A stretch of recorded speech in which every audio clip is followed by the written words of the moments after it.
Hello friends, how are you all? I hope you all are fine. Welcome to YouTube channel English literature. हम जो book discuss करें that is Prometheus bound, written by Aeschylus.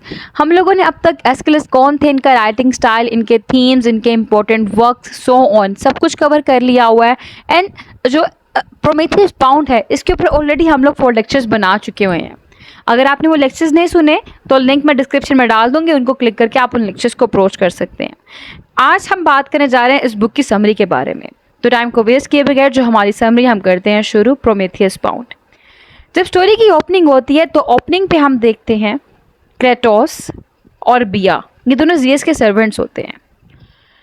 ये दोनों servants GS के order को follow करते हुए Hephaestus, जिसको गॉड ऑफ द फोर्ज कहा जाता है या गॉड ऑफ ब्लैकस्मिथ कहा जाता है, इसके अलावा इसका काम है कि गॉड्स के लिए इसने वेपन्स बनाने होते हैं, चेन्स बनानी होती हैं, ये सारा हेफेस्टस का काम ही है. ठीक है. तो क्रेटोस एंड बिया जीएस के ऑर्डर को फॉलो करते हुए हेफेस्टस को साथ लेते हुए प्रोमेथियस को चेन्स में बंद करने जा रहे हैं टॉप ऑफ द सिनेथियन माउंटेन्स. ठीक है. इस जगह पे ये सेटिंग है इसकी स्टोरी की दिखाई गई. ठीक है. सेथियन माउंटेन्स, ये सेथियन माउंटेन्स ऐसी प्लेस है जिसको ग्रीक का सिविलाइजेशन का एज कहा जाता है, यानी वो जगह जहाँ पे सिविलाइजेशन का नामो निशान ही नहीं है, बिल्कुल आबादी से, लोगों से दूर. क्लियर. अब इस प्रोमेथियस को यहाँ पे ये लेके क्यों जा रहे हैं, क्यों बांधने लगे हैं ये इसको यहाँ पे, क्या वजह हुई ऐसी? अब बेसिकली एक दफ़ा ऐसा हुआ था कि प्रोमेथियस ने ना 2 बाउल लिए. एक बाउल में इसने हड्डियाँ रखी, नीचे ऊपर रखा गोश्त, और एक में नीचे रखा गोश्त, ऊपर रख दी चर्बी. तो ना जीएस को प्रेजेंट की. जब बच्चे दोनों जीएस को प्रेजेंट कर दी तो जीएस को कहा कि कौन सी सिलेक्ट करोगे. तो जीएस ने ये जो गोश्त वाला था ना बाउल, जिसके ऊपर गोश्त और नीचे हड्डियाँ थी, वो लिया. और उसको देख के, क्योंकि जब जीएस ने वो उठाया अपेरेंटली बड़ा खूबसूरत लग रहा था, जब उसने नीचे देखा तो नीचे हड्डियाँ थी, वो देख के जीएस को गुस्सा आ गया था. ठीक है. तो जीएस ने क्या किया, गुस्से में आके जो ह्यूमन बींग्स थे उनसे उसने फायर छीन ली, आग छीन ली उनसे. ठीक. अब वो जब उसने आग छीन ली, अब ये बात प्रोमेथियस को हजम नहीं हुई. प्रोमेथियस बेसिकली एक टाइटन था, उसको ये बात बहुत बुरी लगी. तो इसने क्या किया, इसने जैसे तैसे करके जो जीएस के पास फायर थी, उस फायर की रखवाली जो है हेफेस्टस कर रहा था. इसको फ्लावर कहा गया है. फ्लावर मतलब बेसिकली वो हेफेस्टस के पास मौजूद है फायर, हेफेस्टस उस आग की रखवाली कर रहा है और उस आग को फ्लावर का वर्ड वहाँ पे यूज़ किया जा रहा है, वो कर रहा था. तो प्रोमेथियस ने वो फायर चोरी की और चोरी करके दे दीजिए ह्यूमन बींग्स को, जिससे ह्यूमन बींग्स ने बहुत फ़ायदा उठाया. और इस बात का जीएस को बहुत गुस्सा आया. एक और पॉइंट बता दूं, हेफेस्टस भी गॉड है, प्रोमेथियस भी गॉड है, जीएस भी गॉड है. हालांकि ये भी गॉड है, फिर भी जीएस क्यों पनिश कर रहा है प्रोमेथियस को, और हेफेस्टस चाहते हुए क्यों भी कुछ नहीं कर पा रहा. वो क्यों हेफेस्टस जो है जीएस की बात मान रहा है, वजह क्या है, रीज़न? वो इसलिए क्योंकि Zeus is the most powerful god from all. हर एक में सबसे ज़्यादा पावरफुल है. यही वो गॉड है जिसने क्रोनस को हराया. क्रोनस जीएस का बाप था, टाइटन्स का लीडर था, उनको हरा के उस लैंड को भी ऑक्यूपाई कर लिया. ओलंपियन गॉड का भी ये लीडर था. यानी सारी पावर इसके पास थी, बाकी गॉड्स के पास इतनी पावर नहीं थी. क्लियर.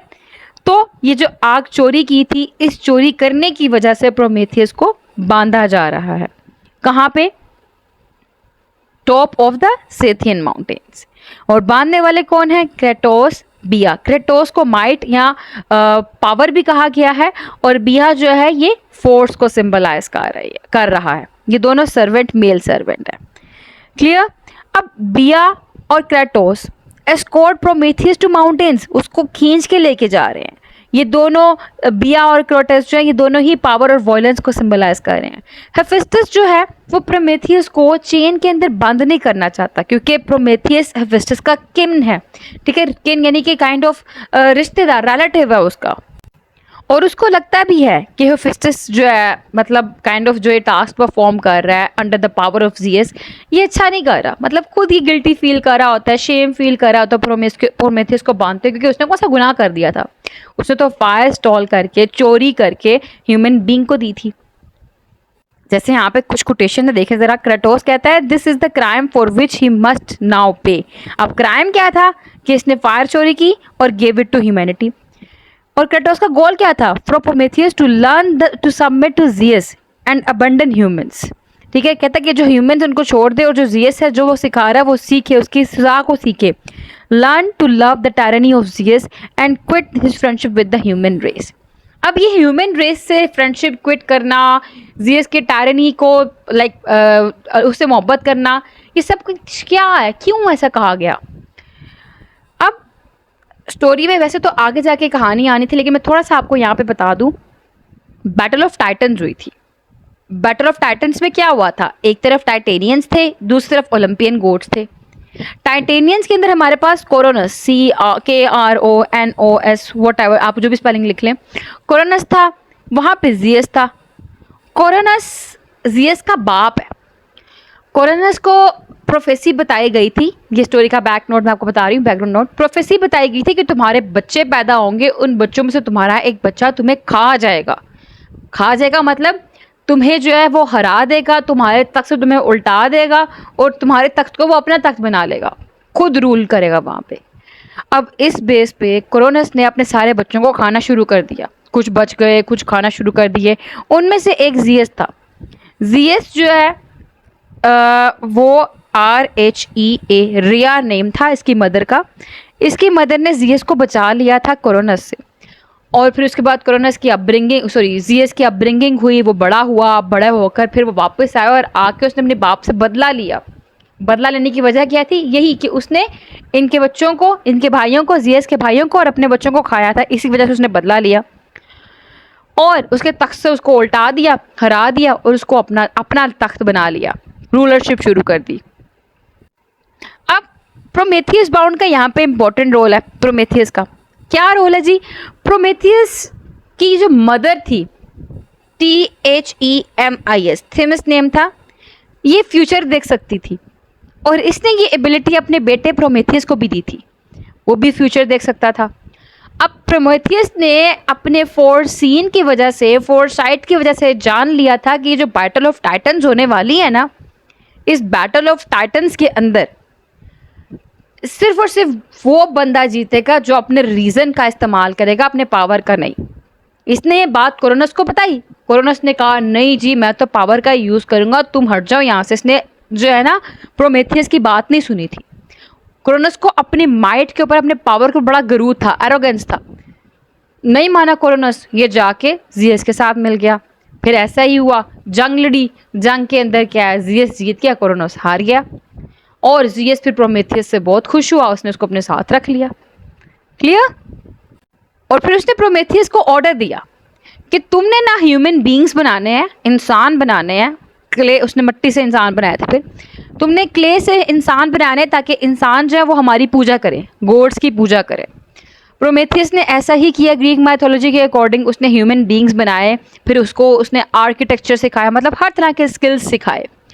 सिखाने के बाद जाहिर सी बात है इसने वो क्रिएचर खुद अपने हाथों से बनाई, तो इसको उनसे बहुत मोहब्बत थी। और जब जियस ने उससे आग छीन ली तो इसको बड़ा दुख हुआ, इसलिए क्योंकि ये इंसानों से मोहब्बत करता है, उनसे फ्रेंडशिप रखता है, इसलिए वो आग चोरी करके इसने ह्यूमन बींग्स को दी थी। और फोर साइड की वजह से, फ्यूचर देखने की वजह से जानता था कि अगर ये आग चोरी करके ह्यूमन बींग्स को दे देता है तो ही विल बी एक्सप्लॉइटेड, इसको एक्सप्लॉइट किया जाएगा, इसको मारा जाएगा, जिसके ऊपर बहुत ज़्यादा जुल्म करेगा। ये सब कुछ जानता था, ये सब कुछ इसके साथ होने वाला है, लेकिन इसने फिर भी ह्यूमन बींग्स की केयर की उस टाइम पे। क्लियर? ये थोड़ा बैकग्राउंड नोट चल रहा था जो मैं आपको बता रही हूँ। अब फर्दर स्टोरी को प्रोसीड करते हैं। यहाँ से ही हुआ क्या कि क्रेटोस कहता था कि तुम जो जियस का जुल्म है उससे मोहब्बत करो, इंसानियत से मोहब्बत करना छोड़ दो। ठीक है, इसलिए इसको बांधा गया क्योंकि इसने चेन, वो जो आग है, चोरी करके दे दी। हेफेस्टस बहुत रिलक्टेंट था, ये जानता था कि ये जो कर रहा है ना प्रोमेथियस के साथ बहुत गलत कर रहा है, और ये उसका रिश्तेदार किन भी था, इसलिए तो इस वजह से जो है ना इसको इतना करेज नहीं था। लेकिन फिर भी इसको गॉड की बात माननी थी, फॉलो करनी थी। और क्योंकि अब जाहिर सी बात है ये कुछ कर नहीं सकता था, जियस पावरफुल था, इसीलिए इसने इसको बांध दिया। और कहता है a lack of courage to bind a fellow god, कि एक फैलो गॉड जो इसके साथ बिल्कुल बराबर के रैंक रखता है अराउंड अबाउट, उसके साथ बांधने के लिए एक बहादुरी की बात नहीं थी। कहता नो मॉर्टल वॉइस ऑफ और form will bring you solace. ये हेफेस्टस प्रोमेथियस को कहता है, एक कोटेशन है यहाँ पे। फिर हम स्टोरी में देखते हैं इसके बाद कि जहाँ हेफेस्टस बहुत पिटी फील कर रहा है टुवर्ड्स प्रोमेथियस, अपनी सिंपैथी दिखा रहा है, अपना जो है कनेक्शन शो कर रहा है उसके साथ। वहाँ पे क्रेटोस स्कॉल्ड करता है हेफेस्टस को कि कहता है तुम जो है ना फुलिश पिटी दिखा रहे हो, ठीक है, तुम्हारी सिंपैथी जो है वो यूजलेस है। वो कहता है there are no carefree gods except for Zeus, he rules us all so he alone is free. ये क्रेटोस कहता है हेफेस्टस से कि वो ही फ्री है, वो जो कहता है वही होना है, तुम जो है अभी दुख दिखा रहे हैं, सिंपैथी दिखा रहे हो, तुम्हारे दिखाने से कुछ भी नहीं होने वाला। फिर प्रोमेथियस जो है वो जियस की रूलरशिप को मारने से रिफ्यूज कर देता है, कहता है जो सजा देनी है दे दो, मैं जो है ना मेंटली स्लेव नहीं बनने वाला। वो रिफ्यूज करता है अपनी पनिशमेंट को एक्सेप्ट करने से, कहता है I have given human kind fire and taught them every art and skills with endless benefit. वो अपने खुद के जो एक्शंस हैं उनके बारे में बताता है।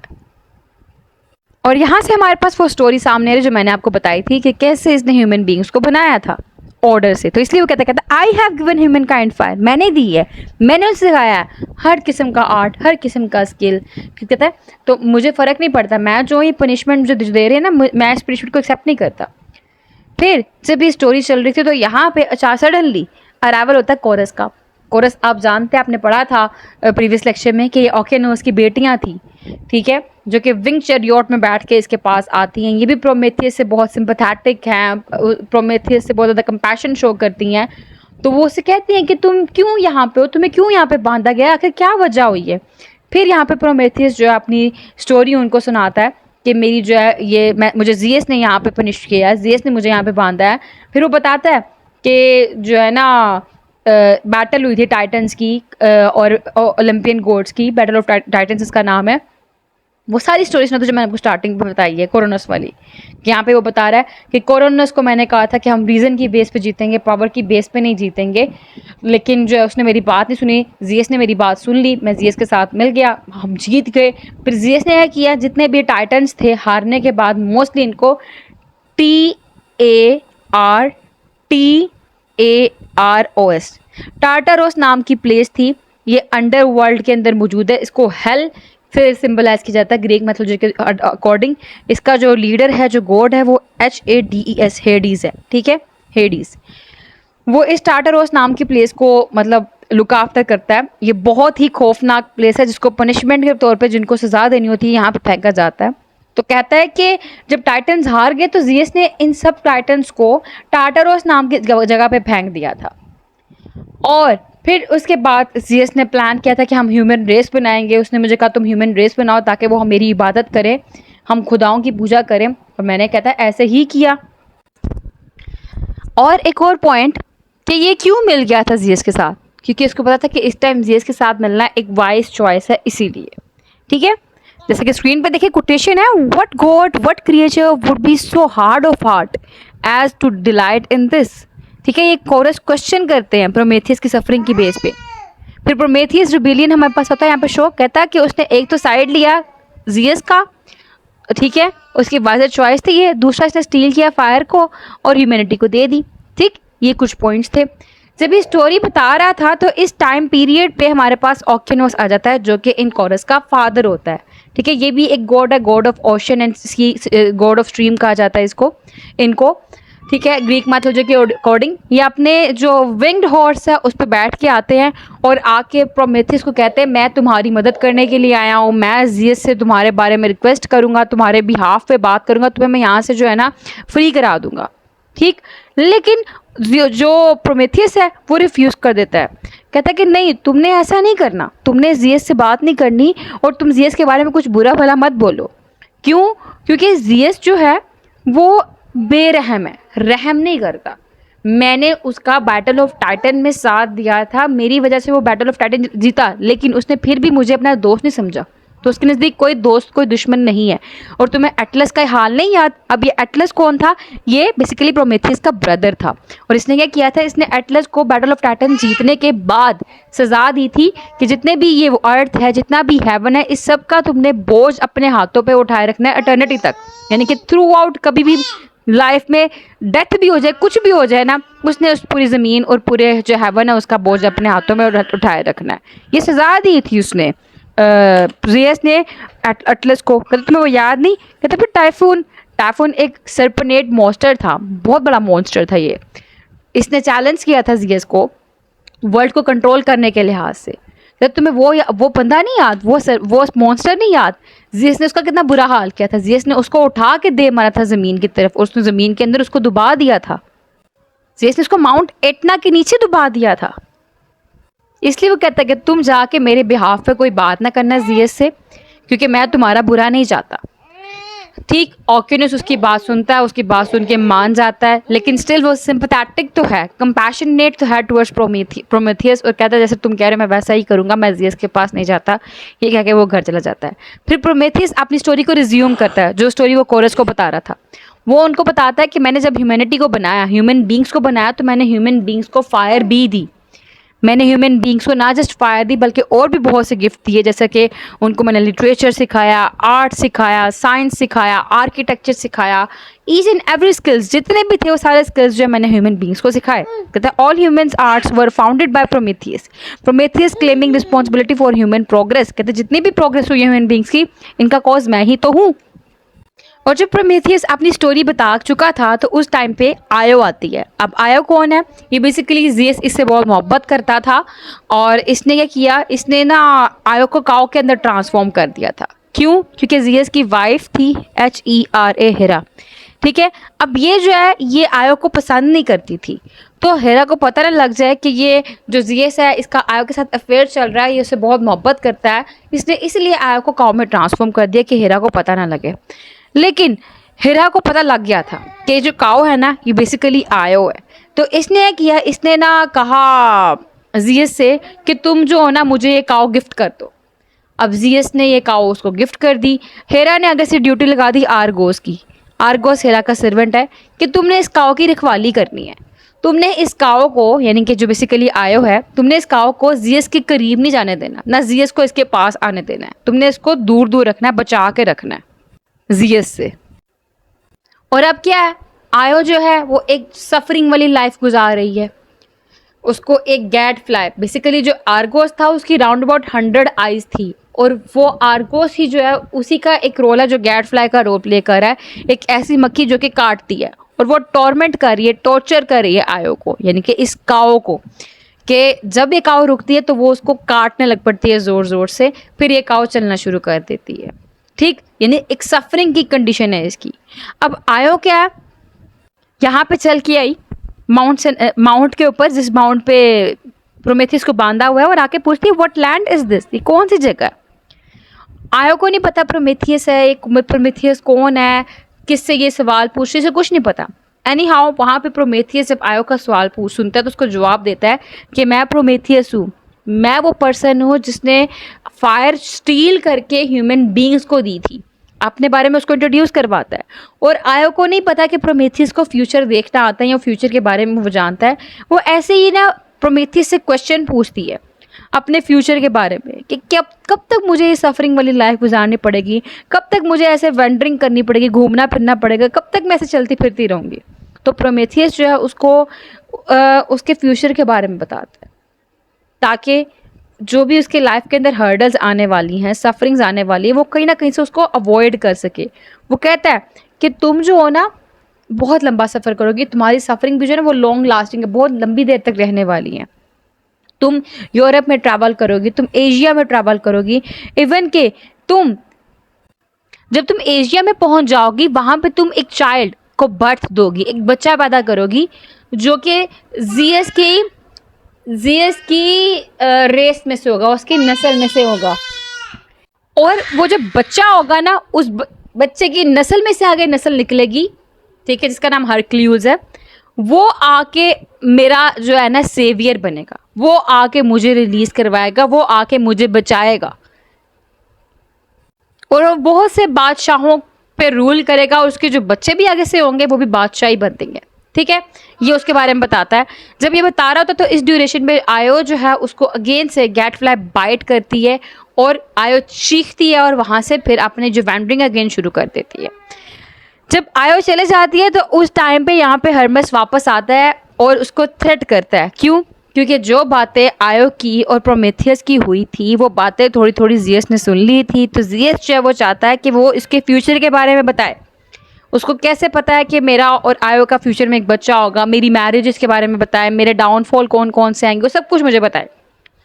तो ये हर्मस जो है ये पैगाम लेके आता है जीएस का। अब हर्मस कौन है? ये जीएस का बेसिकली बेटा है और उसके मैसेंजर के तौर पे भी यहाँ पे एक्ट करता है, ठीक। और ये पैगाम लेके आया है जीएस का प्रोमेथियस के लिए। प्रोमेथियस रिफ्यूज कर देता है, कहता है मैं नहीं बताऊंगा कुछ भी, मैं नहीं तुम्हें कोई भी इन्फॉर्मेशन देने वाला। तो कहता है तुम अगर ना बताओगे तुम्हें सजा और दी जाएगी। कहता है दे दो सजा और, मैं नहीं कुछ भी बताने वाला। मतलब प्रोमेथियस अपने रीजन को जो है ना इसके आगे नहीं मतलब गिरता, झुकता नहीं है जीएस के आगे। तो अब इस बात पे जीएस को और गुस्सा आता है, वो इसकी पनिशमेंट जो वो और बढ़ा देता है। कहता है कि तुम्हारे पास रोज एक ईगल आएगी, वो आके रोज तुम्हारा लिवर खाएगी और जब रात हो जाएगी तुम्हारा लिवर दोबारा बच जाएगा, लेकिन फिर वो तुम्हारा अगले दिन आएगी लिवर खाएगी और ये सिलसिला अटर्निटी तक चलता रहेगा। अब उसको पनिशमेंट मिल गई और ऐसा ही होता है कि डेली एक ईगल आती है जो उसका लिवर खाती है और लिवर खाने के बाद जब रात होती है दोबारा उसका लिवर बन जाता है और ऐसे वो टॉर्चर करता रहता है उसको। और इसके अलावा यहाँ पे हर्मस ने ये भी कहा था कि जितने भी गॉड्स हैं वो तुमसे नफरत करेंगे जो जीएस के फॉलोअर हैं। तो आगे से यहाँ पे प्रोमेथियस ने कहा कि मैं उन सब खुदाओं से नफरत करता हूँ जो राइट एंड रॉन्ग का डिफरेंस नहीं जानते, जो राइट को छोड़ के रॉन्ग को फॉलो करते हैं, जो गुड को छोड़ के इवल को फॉलो करते हैं। जैसे कि यहाँ पे कोटेशन है, I hate all the gods for repaying right with wrong and good with evil. ठीक है, ये था। अब इसके बाद क्या होता है, इसके बाद जो प्ले है वो एंड होने की तरफ आता है क्योंकि इसको तो पनिशमेंट मिल चुकी जो इसका आने के लिए खाई जा रहा है और ये सरेंडर नहीं कर रहा। तो प्रोमेथियस यहाँ पे कोरस के साथ अकेला खड़ा हुआ है, ठीक है, और ये मिजरी फील कर रहा है अपने कमिंग जो इसके रास्ते में आने वाली है, क्योंकि अब फ्यूचर में इसके साथ और बुरा बुरा होने वाला है। और ये बिल्कुल मिजरी फील करते हुए कहता है अर्थ से, स्काई से, कहता है कि मेरी क्या गलती थी, मैंने तो इंसानियत की मदद की थी, मेरे साथ इतना बुरा हो रहा है। वो कहता है O holy mother earth, Prometheus cries, "O sky whose light revolves for all, you see me, you see the wrongs I suffer." और इसी के साथ इन सफरिंग को फेस करते करते इस प्ले की एंड हो जाती है। ये प्ले ट्रायोलॉजी है। इसके बाद Prometheus unbound and Prometheus on fire भी आया। प्रोमेथियस बाउंड की यहाँ पे एंडिंग हो गई। तो आई होप कि आपको इसकी समरी क्लियर हो चुकी होगी। Power versus reason, suffering, compassion and hope, freedom and confinement, creation, art and sacrifice, these all are the most important themes of this work. और फायर का सिंबल इम्पॉर्टेंट है, chains का सिंबल इम्पॉर्टेंट है, liver का symbol important है। Fire basically symbolize करिए growth को भी, क्योंकि उसके लिए वर्ड यूज़ किया गया है फ्लावर का। तो फायर यहाँ पे फ्लावर उसने जब वो लिए हैं और ह्यूमन बींग्स को दिए हैं तो वहाँ पे वो सिंबलाइज कर रहे हैं बेसिकली ह्यूमन बींग की प्रोग्रेस को, उनकी ग्रोथ को, ब्यूटी को, नॉलेज को भी, प्रोग्रेस को भी और एनलाइटमेंट को भी सिंबलाइज कर रहे हैं। और फोर्सफुल बाइंडिंग जो है ये सिंबलाइज कर रहा है suppression of free will and thought को, ठीक है। और चेंज जो है वो डेस्टिनी और फेट को भी सिंबलाइज कर रहे हैं। देन हमारे पास यहाँ पे सिंबल आता है लिवर का, जो कि प्रोमेथियस का पैशन को सिंबलाइज कर रहे हैं, इसके रीजन को, इसकी dedication to survival of the human beings को, ह्यूमन रेस को, इसको सिंबलाइज कर रहे हैं। तो लिवर यहाँ पे सोर्स ऑफ पैशन, इमोशन देखा जा रहा है, ठीक है। ग्रीक मैथोलॉजी के अंदर भी लिवर जो है उसको पैशन और इमोशन से एसोसिएट किया जाता है और यहाँ पे एंगर एंड रैथ के साथ भी इसको लिंक किया जा रहा है। और वो बाइल जो लिवर प्रोड्यूस करता है, वो बाइल जो है ना वो एक्सट्रीम इमोशन का कॉज बनता है, ठीक है। यहाँ पे स्पेसिफिकली एंगर, तो यहाँ पे वो जो बाइल है वो एक्सट्रीम इमोशन को भी सिंबलाइज कर रहा है, ठीक है, जो लिवर से प्रोड्यूस हो रहा है। क्लियर? तो ये था हमारा आज का लेक्चर। आई होप कि आपको वीडियो पसंद आई होगी। वीडियो पसंद है वीडियो को लाइक भी करिएगा, चैनल को सब्सक्राइब करना मत भूलिएगा। दुआ में खास याद रखिएगा। Stay tuned with us, take care.